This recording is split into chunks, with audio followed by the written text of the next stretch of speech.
Well, God has blessed Bon Air United Methodist Church in any number of wonderful ways. You know, I'm very grateful to God that we were brought to this church. And you really feel like part of a large family. God has blessed Bon Air in so many ways. In so many ways that, how long's the video?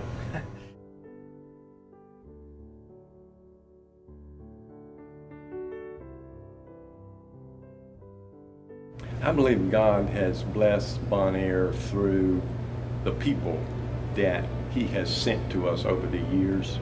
A church is people answering the call of God in Christ. I see it as a very passionate group of people who are very active in mission work through the church. You know, going to Gulfport and the food bank, there's so many things. This place, this congregation, though rich in people, is also rich in facilities. I'm always amazed when I come by the church any given day of the week how much is going on here. Bricks, mortar, windows, pews, all of this. The facility helps us, serves as a means by which we can serve God and serve neighbor. God has a way of using us and using our stewardship and our faithfulness that is obvious in this facility for the good of the world.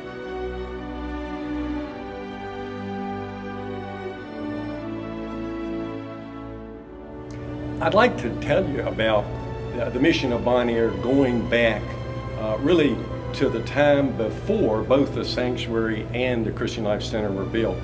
We had a powerful faith, but not much room.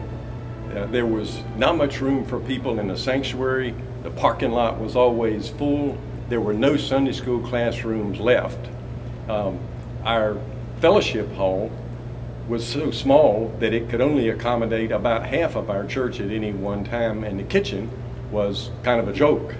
So we knew that either we expanded or else what we'd be saying to the community was that we couldn't take anybody else because there was no more room. From there we went to a congregation with a new and larger sanctuary that allowed us to say to the community, you are welcome. The other thing that changed that I didn't realize would happen was our mission outreach. I believe the Christian Life Center has changed fundamentally the way we think about mission outreach in the church. I still feel that joy of what we were able to accomplish through that campaign.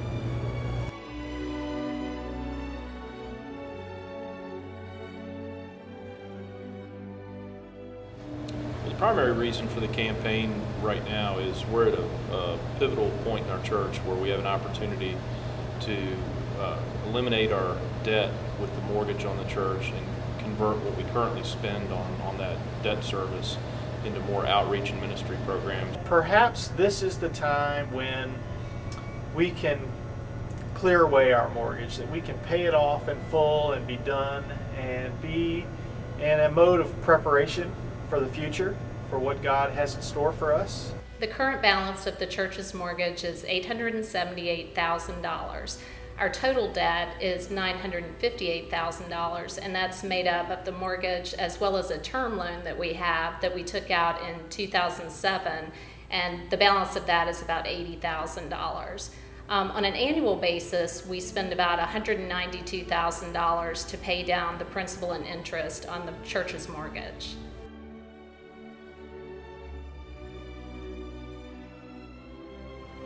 We give because God gives. God first gives to us. And of course, John 3:16, for God so loved the world that God gave His only begotten Son. It's out of that principle that we give. The church currently has two budgets. We have the capital budget and the annual operating budget. For the capital budget, the funding for that comes from capital campaign contributions from the last capital campaign, and that goes to pay the monthly mortgage payment of about $16,000 a month, as well as major maintenance projects, and we budget about $30,000 a year for that. The operating budget, on the other hand, is funded by our annual operating campaigns, and that covers things from utilities to run the church, things like electricity and gas. It goes to pay the staff salaries. It goes to pay apportionments to the district and the conference, and then it goes to fund our ministry areas.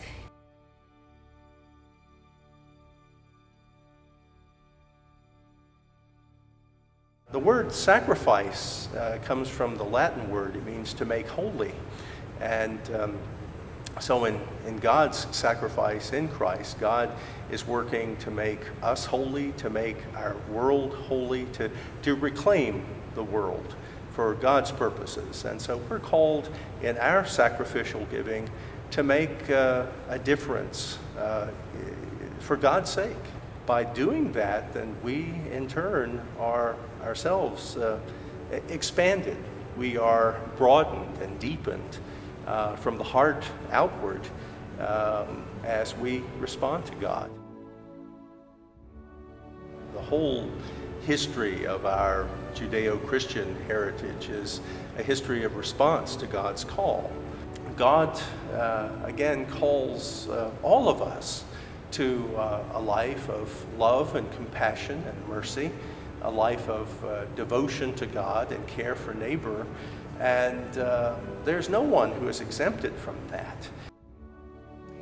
If we didn't have any debt for the church, that would be $18,000 a month that we could spend on things that we're not spending money on right now. And the thing that really hits home for me is our entire budget for our missions program for 2008 is $12,000.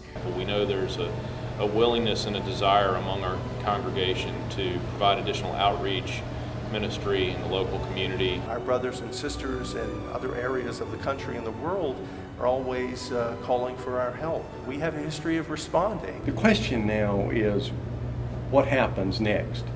Just imagine all the exciting things that God could do with those dollars and cents. Reducing the indebtedness could actually allow us to anticipate in a more concrete fashion, establishing some other ways of worship. Without a mortgage, do we go back or do we go forward? That's what this campaign is talking about, being prepared for the future.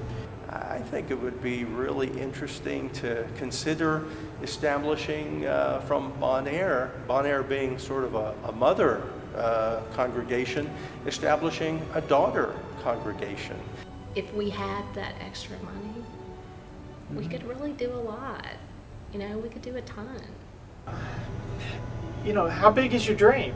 Reducing the indebtedness, as you can tell, could help us to consider what it means to go beyond these walls.